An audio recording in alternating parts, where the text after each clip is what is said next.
Pois bem, 2 de Pedro, capítulo 2.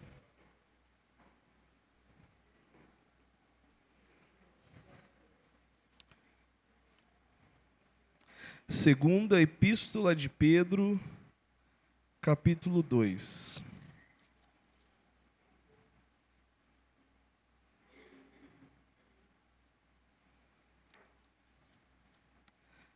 Nós leremos o verso 1 ao verso 3. 2 de Pedro 2, 1 ao 3.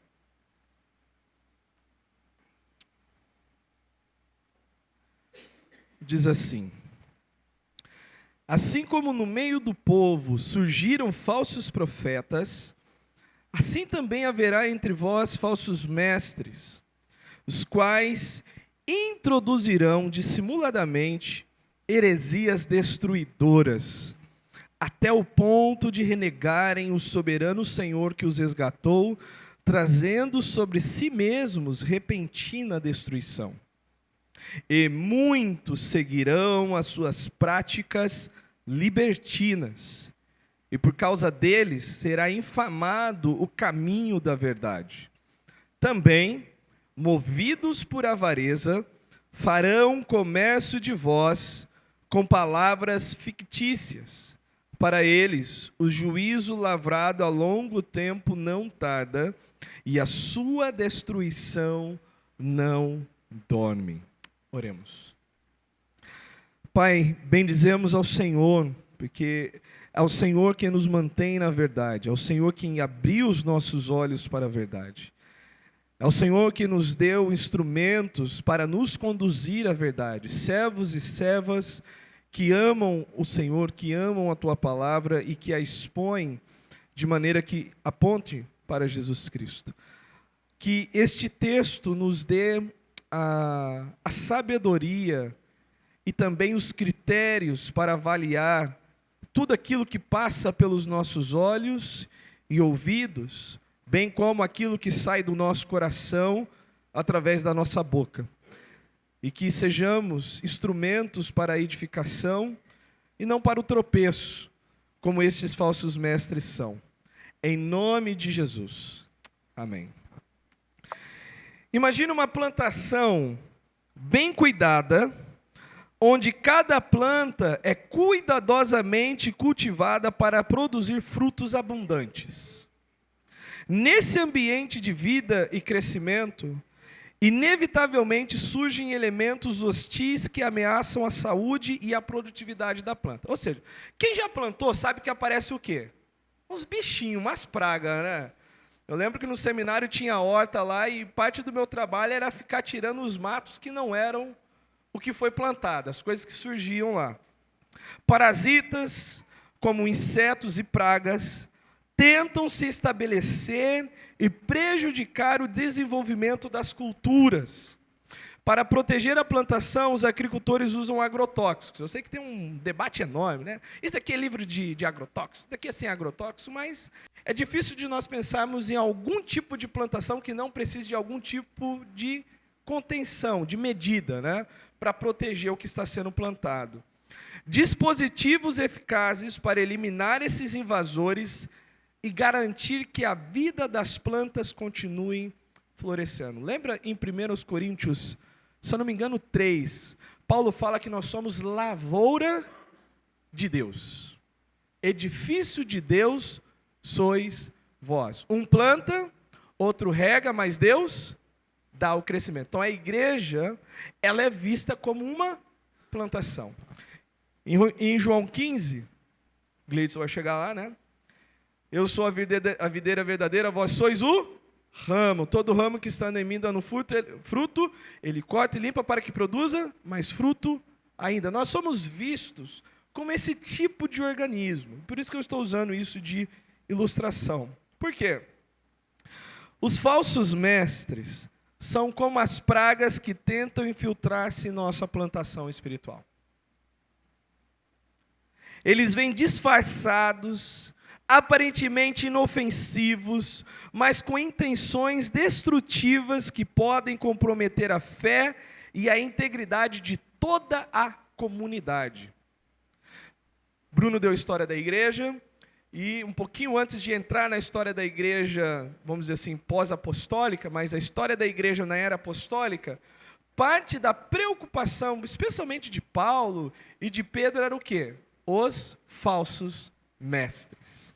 Pessoas que se diziam enviados pelos apóstolos, não sei se vocês vão lembrar, na segunda epístola de Paulo aos Tessalonicenses, no final do capítulo 1 para o início do capítulo 2, Paulo fala de pessoas que quer por carta, quer por espírito, quer por palavra, como se procedesse de nós, tendo chegado o dia do Senhor. Em outras palavras, Paulo estava escrevendo para a igreja dizendo o seguinte: eu não autorizei ninguém a ir em nosso nome e ensinar o que nós não falamos.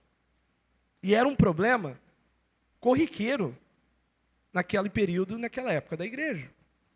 Eles vêm disfarçados, aparentemente inofensivos, mas com intenções destrutivas que podem comprometer a fé e a integridade de toda a comunidade.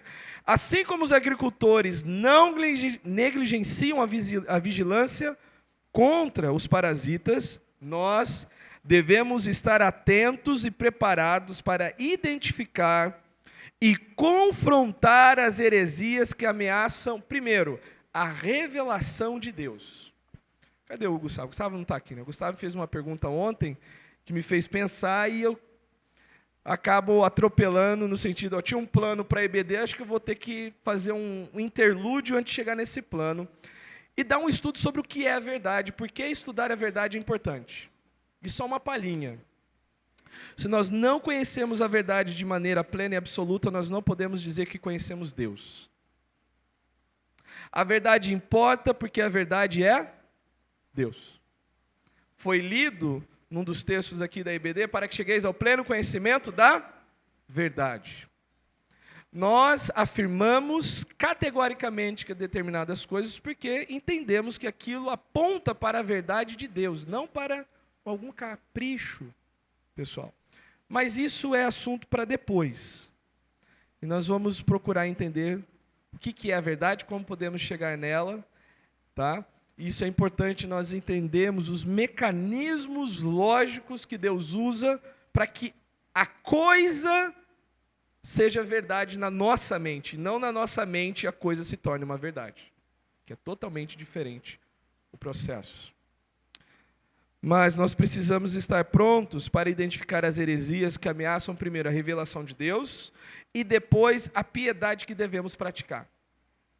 Os falsos mestres, eles estão nessas duas vertentes. Primeiro, eles distorcem a imagem de Deus e com isso distorcem a prática que deve ser a resposta adequada de qualquer criatura que é exposta a Deus.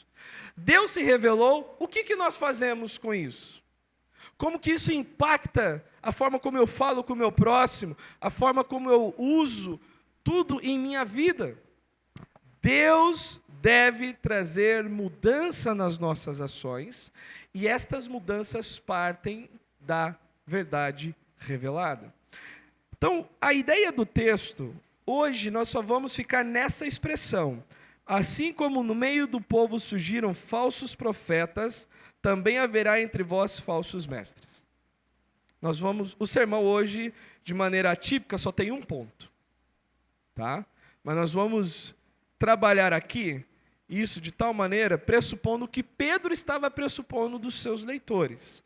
Mas vamos à grande ideia do texto. Os falsos mestres se apresentam como ministros de Deus, mas são pessoas que propagam o erro e serão castigados. É bem simples o pensamento. Antes de nós entrarmos nisso, vamos pensar o seguinte, ou vamos tentar construir o pensamento para saber se nós podemos partir seguramente daí. Pedro, ele foi apóstolo de qual grupo? Começa com C. Circuncisão. Paulo era apóstolo dos gentios. Então, nós concordamos nisso, que é o que a Bíblia revela. Significa que Pedro não teve nenhuma interação com os gentios? Não. Ele esteve com Cornélio, um prosélito. Mas o seu chamado foi para falar às ovelhas perdidas da casa de Israel. Tanto que aqui eu vou até propor uma leitura do final de João, quando Jesus chama Pedro e fala: Pedro, tu me amas? Te amo. Pastorei as minhas ovelhas. Cuida das minhas ovelhas. Possivelmente nós podemos pensar, Jesus está falando para Pedro indistintamente pastorear todos os filhos de Deus, ou pode ser que ali Jesus está chamando Pedro para o quê? Olhe para as minhas ovelhas. E no contexto de João, as ovelhas perdidas, eu fui enviado senão para as ovelhas perdidas da casa de... Pode ser que uma interpretação seja essa, de Pedro estar sendo chamado para cuidar do povo de Israel e de levar o evangelho, de ser aquele que tem os pés formosos e anunciar a salvação, conforme Isaías e Romanos 10 diz. Pode ser, não vou bater o martelo. Se alguém pensa diferente, não tem problema. Tá? De qualquer forma, se for os de Israel e se for os salvos, sendo salvos, os dois são ovelhas. Pedro, na primeira carta, ele diz o seguinte: aos eleitos que estão na diáspora, Ásia, Capadócia, Bitínia, e dá a entender que a linguagem de Pedro fortemente apela para leitores judaicos, não que não existisse gentios no meio. Por que eu estou construindo esse pensamento? Porque o leitor judaico dessa carta vai entender muito bem quando ele diz, assim como surgiram falsos mestres no meio do povo. Estes leitores não teriam problema nenhum de fazer uma excursão na lembrança, uma excursão mental, e lembrar tudo o que os falsos mestres, os falsos profetas fizeram no meio do povo de Israel. Nós que somos gentios, e nós que somos aqui do Ocidente, nós podemos ler, mas para eles faria muito sentido, muito mais, o que Pedro está dizendo. Os falsos mestres se apresentam como enviados de Deus, assim como os falsos profetas. E esse é o ponto. Os falsos mestres se apresentam como pessoas que Deus chamou e diz, vai. Assim como os falsos profetas fizeram.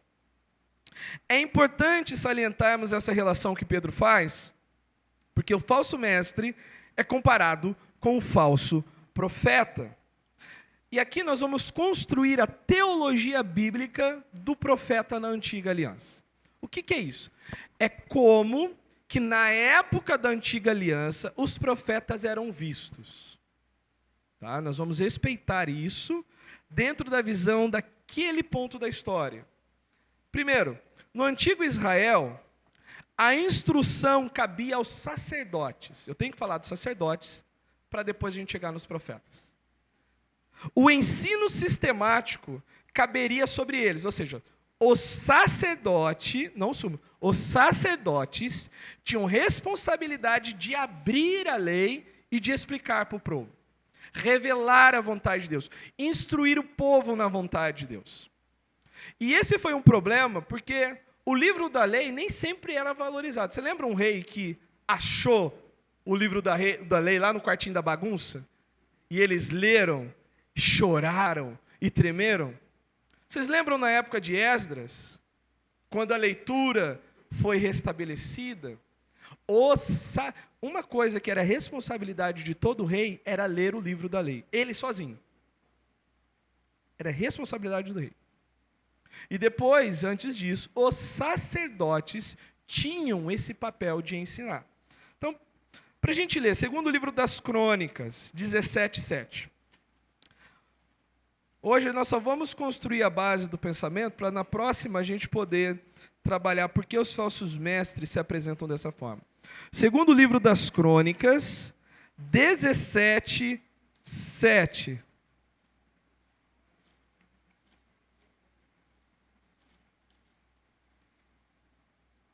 Josafá, um dos reis que promoveu o avivamento, diz assim: no terceiro ano do seu reinado, enviou ele os seus príncipes Bene-Rail, Obadias, Zacarias, Nataniel, Micaías, para ensinarem nas cidades de Judá, e com ele os levitas, Semaías, Netaías, Zebadias, Azael, Semiramote, Jonatas, Adonias, Tobias, Tobete Adonias, e com ele os levitas, sacerdotes, estes levitas, os sacerdotes Elisama e Jorão, ensinaram em Judá, tendo consigo o livro da lei do Senhor, percorriam todas as cidades de Judá e ensinavam o povo.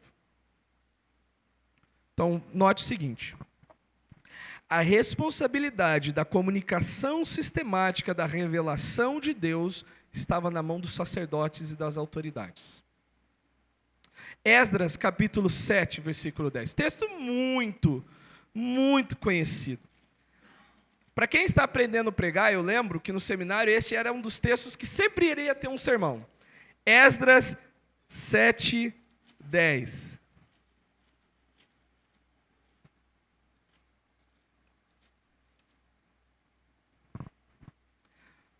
Sempre tem um sermão desse no seminário. Porque Esdras tinha disposto o coração para buscar a lei do Senhor, e para cumprir, e para ensinar em Israel os seus estatutos e os seus juízos. 3 pontos aqui. Ponto. Um sermãozinho de 3 pontos. Neemias. Esdras, Neemias, capítulo 5. Verso 14.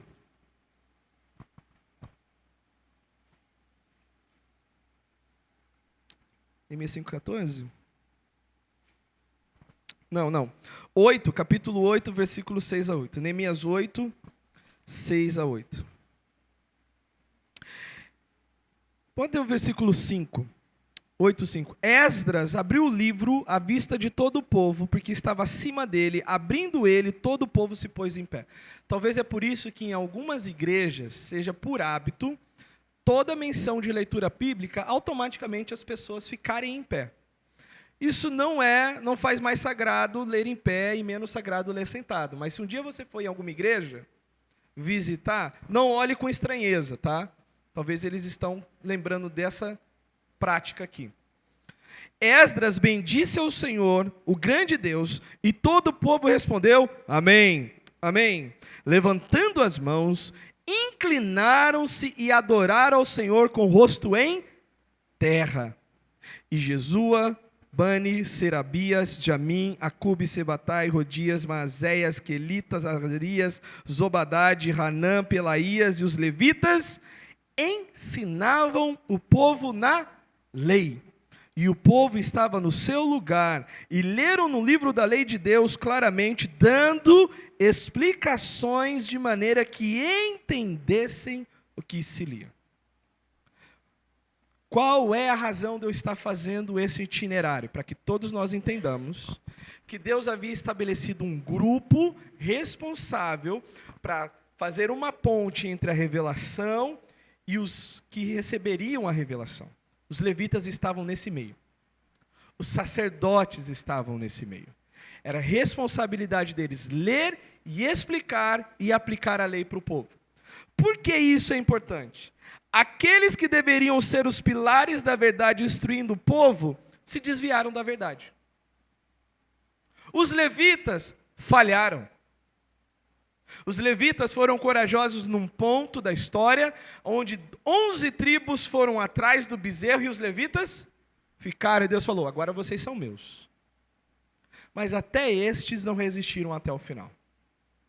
Vamos ler Malaquias capítulo 2. Vamos entender a problemática agora. Malaquias capítulo 2. Os versos 7 a 8.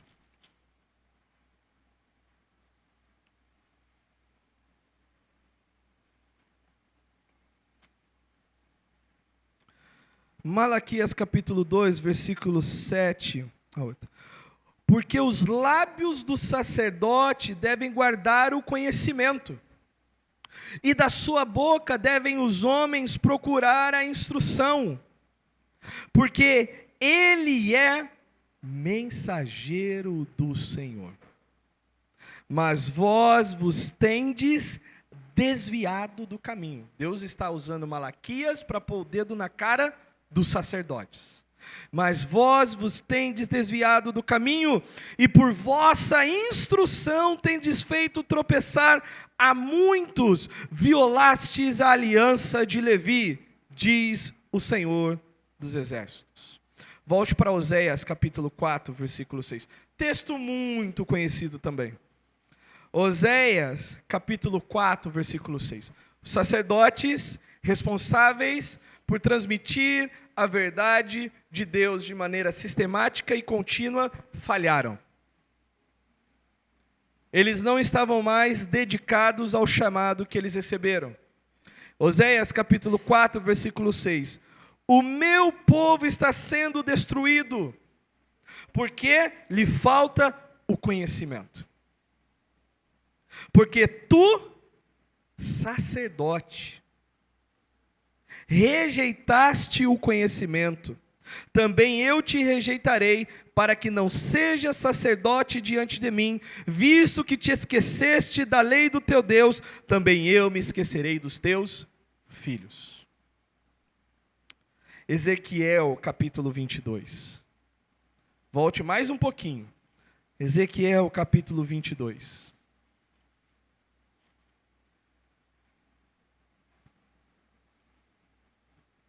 Do capítulo 22, o verso 26 a 31. Todos acharam, Ezequiel? Os seus sacerdotes transgrediram a minha lei e profanam as minhas coisas santas. Entre o santo e o profano não fazem diferença, nem discernem o imundo do limpo. E os meus sábados escondem os olhos, e dos meus sábados escondem os seus olhos, e assim sou profanado no meio deles.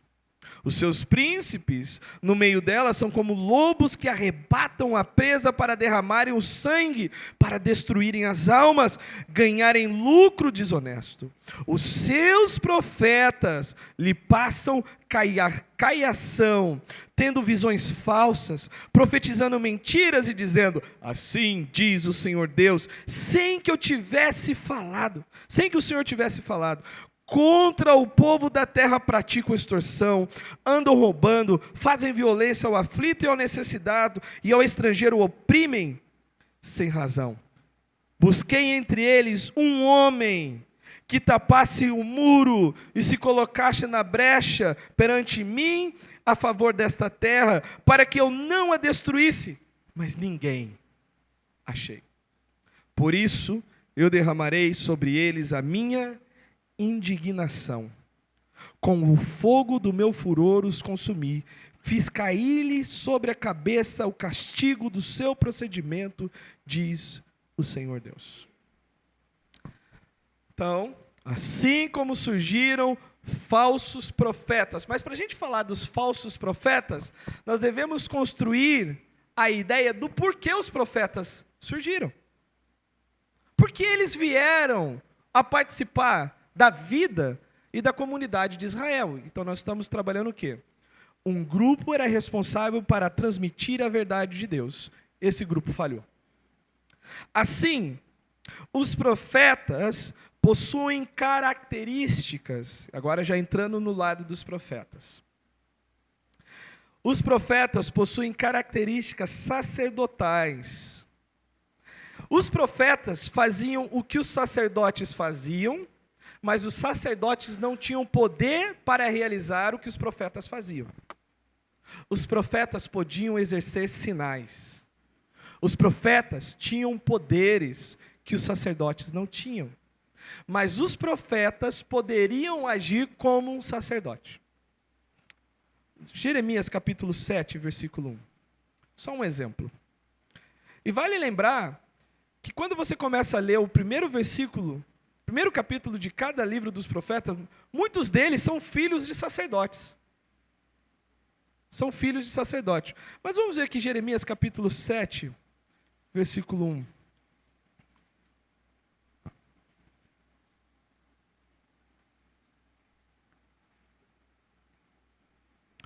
Palavra da parte do Senhor foi dita a Jeremias: põe-te à porta da casa do Senhor e proclamai esta palavra e dize: ouvi a palavra do Senhor, todos os de Judá, e vós, os que entrais por estas portas, para adorardes o Senhor. Neste momento, não só neste, mas agora você pensa em todos os profetas, maiores e menores, e até os que são mencionados, mas os escritos não estão aqui. Você sabe que tem profetas que são mencionados, mas não há escrito deles aqui.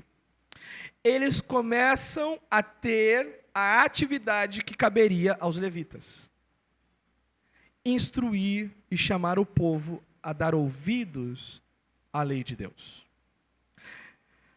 Os profetas do Antigo Testamento atuaram como uma corregedoria espiritual. Todo mundo entende essa palavra corregedoria?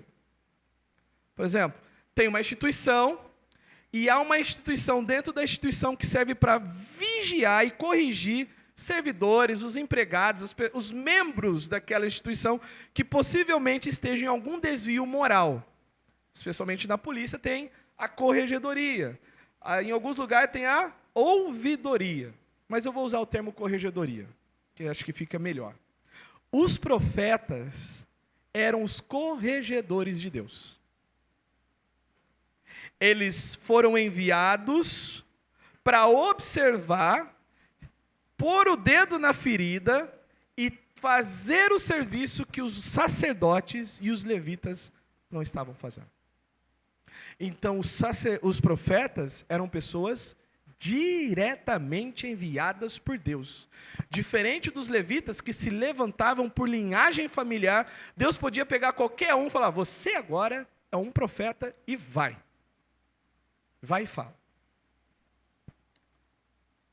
Os profetas do Antigo Testamento atuaram como corregedoria espiritual ao exercerem funções de correção moral e ética, denúncia da idolatria, chamada ao arrependimento, advertência sobre consequências da desobediência, orientação e ensino da lei de Deus e intermediação entre Deus e o povo.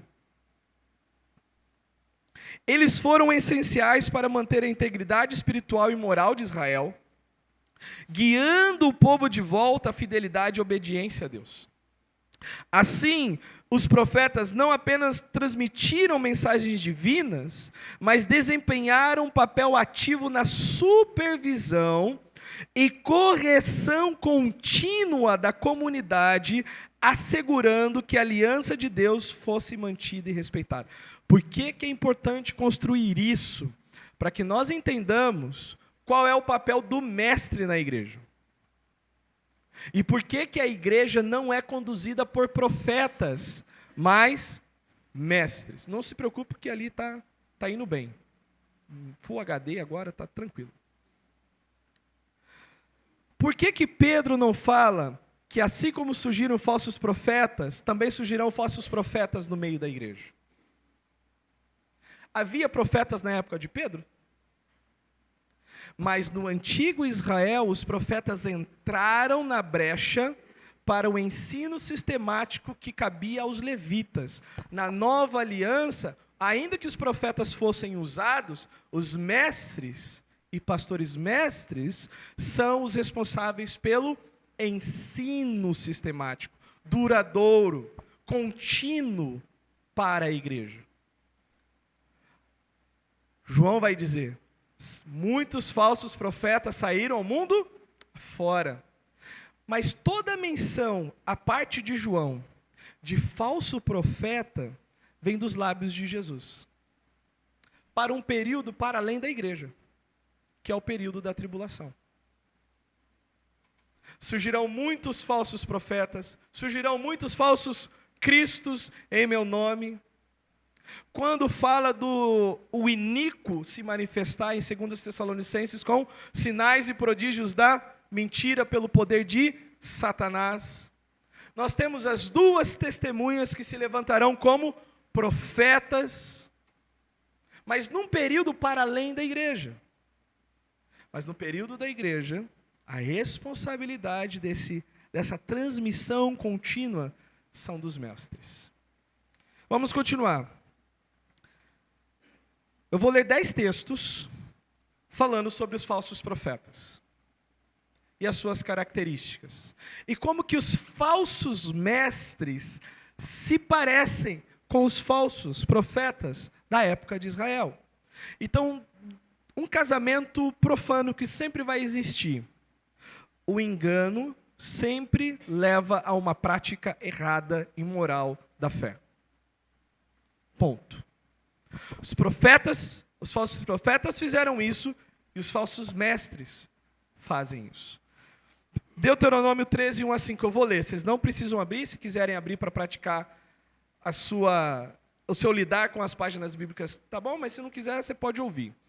Deuteronômio 13, do 1 a 5. Se houver entre vós profeta ou sonhador, que te suscitará sinais e maravilhas, se ele lhes disser, vamos servir outros deuses e que não conhecestes, deuses dos povos em cujo meio vós habitais, nem os ouvis a vós, e a vós então não ouvirás a palavra do profeta, nem lhe seguirás, porque o Senhor vosso Deus vos está a tentar, a provar, para saber se amareis o Senhor vosso Deus de todo o vosso coração e de toda a vossa alma. Não dará lugar à palavra daquele profeta, nem o considerareis, nem o ouvireis, nem o apoiareis, nem lhe dareis qualquer ajuda. Vamos para Deuteronômio 18.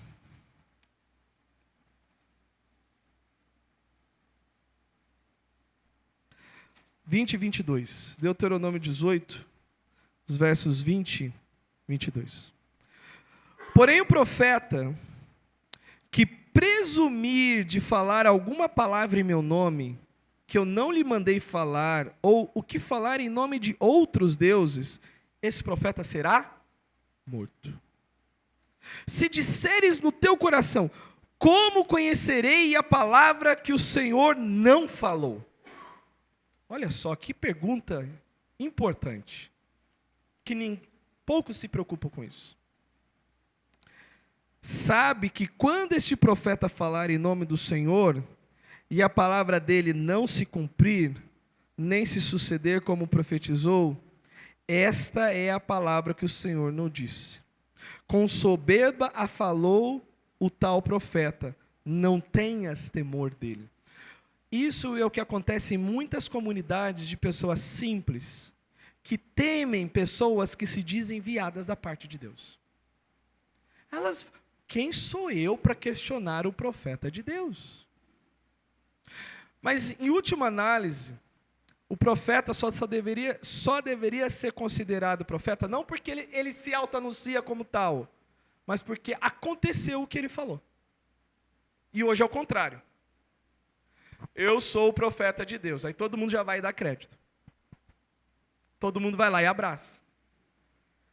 E aí as coisas são as mais absurdas possíveis. Vem cá que eu vou descobrir teu CPF. Pô, o Serasa sabe o CPF de todo mundo, né?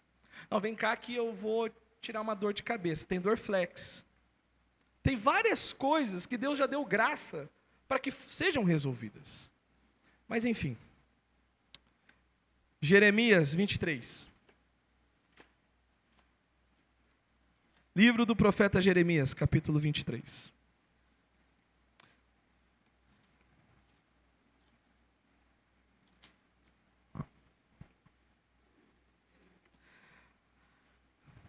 Eu só vou ler o verso 16, mas teríamos que ler até o verso 32. Mas, porque temos mais leituras, não farei, você pode anotar e ler depois em casa.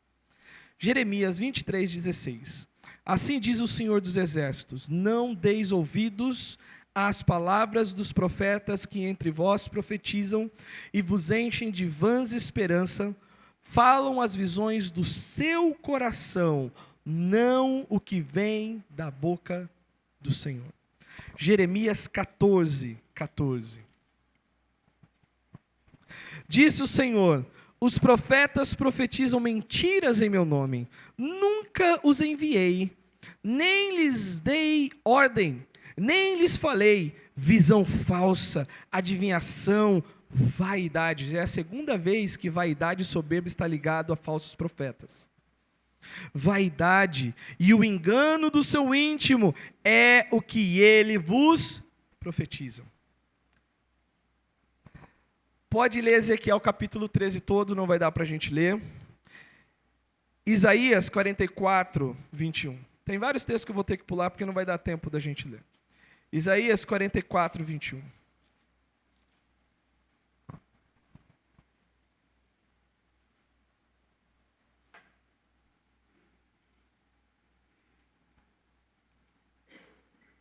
Não. Eu anotei errado. É 8:20. Perdão. Isaías 8:20. À lei e ao testemunho, se eles não falarem desta maneira, jamais verão a alva. Falando que os profetas tinham que fazer coro com a lei. Miqueias 3:5. Ouvi, ó profetas, que profetizam mentiras, senhores de mentiras, que detestam o bem e amam o mal. E vou pular mais uns 10 textos aqui. Por que eu fiz isso? Primeiro, para que nós nos coloquemos no lugar dos primeiros ouvintes. Aqueles judeus tinham uma boa ideia do que os falsos profetas fizeram no meio do povo de Israel. Vocês lembram o que Paulo falou aos presbíteros de Éfeso, quando ele foi para Jerusalém? Na minha partida, o que vão surgir? Falsos mestres, lobos. Eles vão entrar.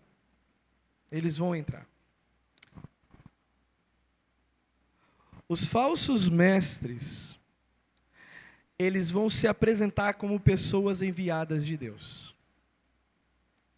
Eles introduzirão, que é o tema da nossa próxima mensagem, heresias destruidoras. Mas a ideia de introduzir é a palavra contrabandear. Como é que se faz contrabando? É de maneira escancarada?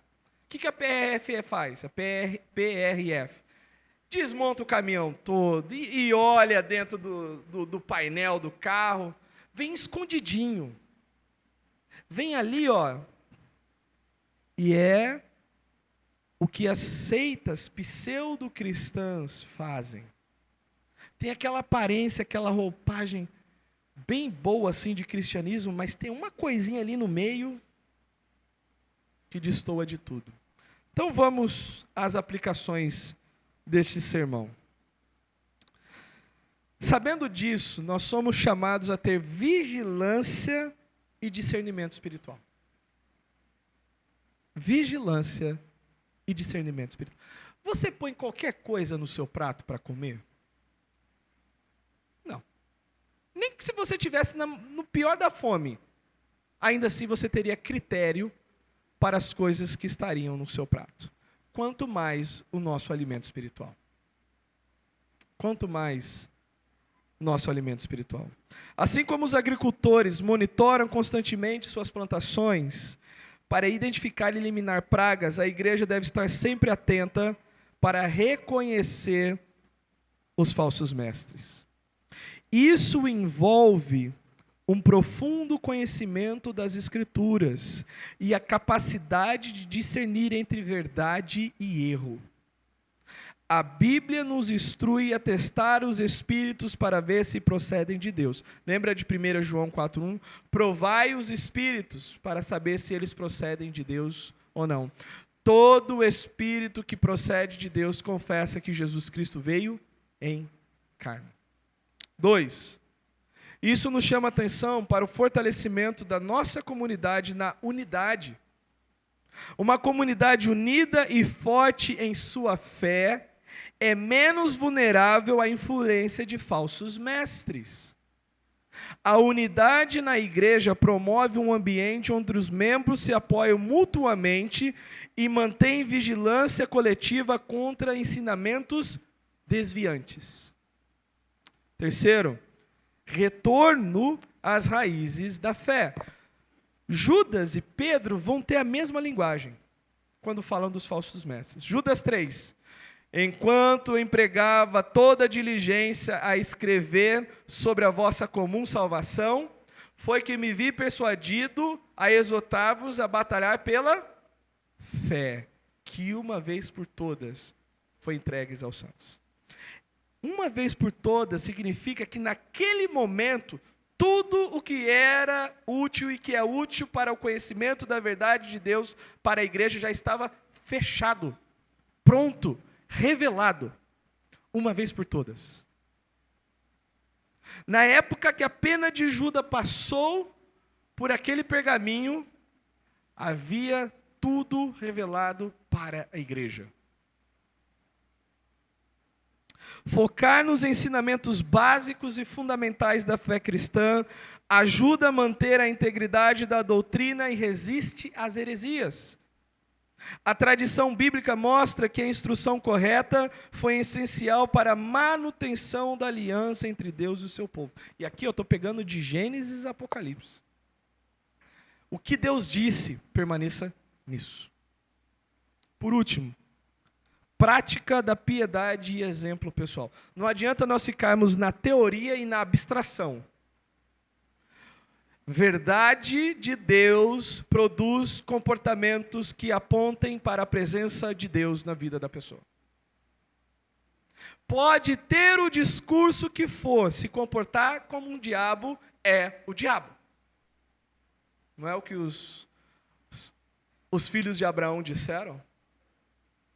Mas isso serve de alerta para nós. Nós não podemos ficar no discurso correto, somente. A prática tem que andar junto. A prática tem que andar junto. Senão, não somos em nada diferente dos falsos mestres. A conduta pessoal dos membros da igreja deve refletir a verdade e a integridade, servindo como testemunho vivo contra a falsidade. Viver conforme os ensinamentos de Cristo fortalece a credibilidade da igreja e atrai outros para a fé genuína. Pegando o gancho do que o Gleison disse, nós somos chamados de evangelhos. Não pelo que cremos, mas por causa das loucuras que são feitas.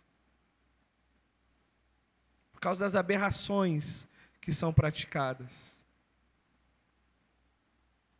Que possamos, como igreja local, responder a esses desvios com determinação, protegendo nossa plantação espiritual e garantindo uma colheita abundante para a glória de Deus.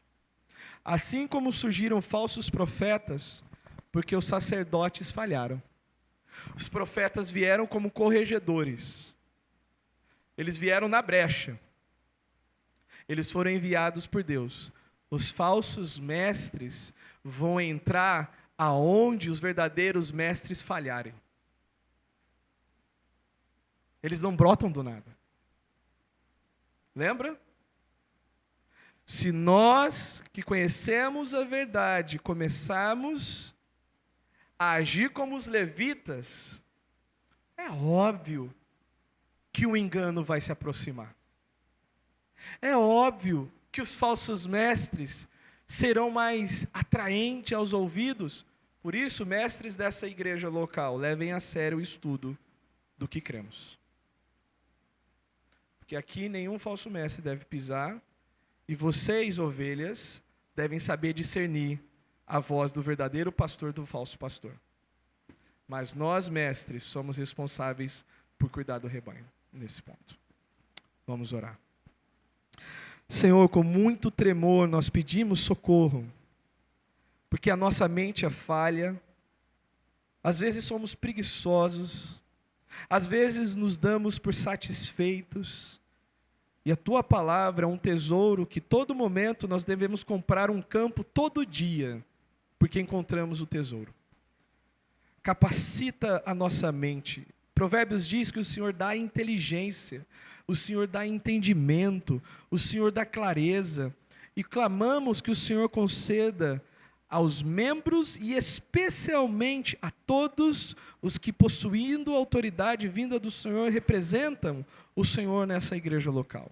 aqueles que abrem a tua palavra para falar em teu nome, que falemos de acordo com os oráculos de Deus. E que não sejamos como os levitas, que começaram bem e terminaram mal. E pegando até a devocional que foi compartilhada hoje no grupo da igreja. A igreja de Bereia começou bem, mas não temos notícias de como ela terminou. E a igreja de Tessalônica começou aos trancos e barrancos e se tornou modelo para toda a Caia e Macedônia. Ajuda-nos a não pensar como nós começamos, Senhor, mas a nos preocupar como vamos terminar. Em nome de Jesus. Amém. Deus abençoe e até a noite, se assim o Senhor permitir.